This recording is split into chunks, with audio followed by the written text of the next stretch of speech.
नमस्कार. जय जिजाऊ मित्रांनो. आपल्याला आवाहन करण्यासाठी आणि आपल्या माध्यमातून इथं असणारे नरेकर असतील, धायरीकर असतील, वडगावकर असतील, आंबेगावकर असतील, आजूबाजूच्या रहिवासी जे कोणी लोक असतील ह्या सगळ्यांना एक आवाहन करण्यासाठी म्हणून आज तुमच्या समोर या माध्यमातून येतोय. 100% आपल्याला नवले पुलावरती असणारा सेल्फी पॉइंट ते स्वामीनारायण मंदिराचा संपूर्ण जो परिसर आहे हे अपघात प्रवण क्षेत्र जे महाराष्ट्रातलं 3 नंबर आणि पुणे जिल्ह्यातलं 1 नंबर असं असणारं, जिथं शेकडो बळी आजपर्यंत या रस्त्याने घेतलेत. या रस्त्यावरती आपल्याला महामृत्युंजय आंदोलनाचं आयोजन दिनांक 12 वार शुक्रवार सकाळी 10 वाजता आपण करतोय.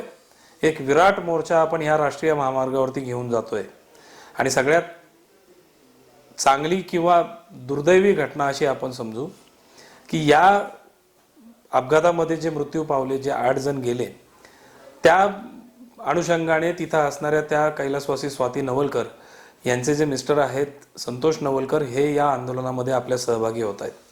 तर आपल्या सर्वांना आवाहन आहे जास्तीत जास्त संख्येने रस्त्यावरती या, कारण हा माणूस डोंगरा एवढं दुःख विसरून आपल्यासाठी रस्त्यावरती उभा राहतोय की इतर माझ्यावरती जे घडलं किंवा माझ्या कुटुंबावरती जे आलं ते इतर कोणाच्या बाबतीमध्ये घडायला नको यासाठी तो आपल्यासाठी रस्त्यावरती येतोय.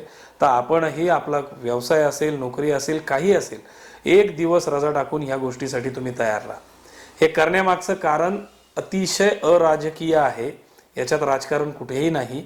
त्याचं कारण असं आहे की 14 तारखेपर्यंत महाराष्ट्राचं अधिवेशन आहे आणि तुम्हालाही कल्पना आहे की केंद्रामध्ये सुद्धा आत्ता अधिवेशन सुरू आहे. व्यवस्थित पद्धतीने हे आंदोलन आपण आयोजित करून तिथपर्यंत पोहोचू शकलो तर नक्कीच मला वाटतं की कोणीतरी सहिष्णू आमदार किंवा खासदार लक्षवेधीच्या नामाने किंवा तारांकित प्रश्नाने हा वेध घेईल आणि नक्कीच याच्यावरती काही ना काहीतरी हालचाली होऊन स्वामीनारायण मंदिर ते वारजे पुलापर्यंत असणाऱ्या एलिव्हेटेड ब्रिजला मंजुरी मिळून कामाला तुर्तास सुरुवात होईल. या एका अपेक्षेपोटी हे संपूर्ण आंदोलन आणि हे मोर्चा करतोय. विविध संघटना, मग त्याच्यामध्ये नरे व्यापारी संघटना असेल, नाभिक संघटना असेल, परिट संघटना असेल, या सर्व संघटनांनी ह्या आंदोलनाला जाहीर पाठिंबा दिलेला आहे. आपणा सर्वांना कळकळीचे हात जोडून विनंती आहे की आपण सर्वांनी याच्यामध्ये सहभागी व्हा आणि एक इतिहास घडत असताना आपण सर्वजण या गोष्टीला साक्षीदार व्हा. इतकीच आपल्याला नमन करून आवाहन करतोय. धन्यवाद. जय जिजाऊ, जय शिवराय.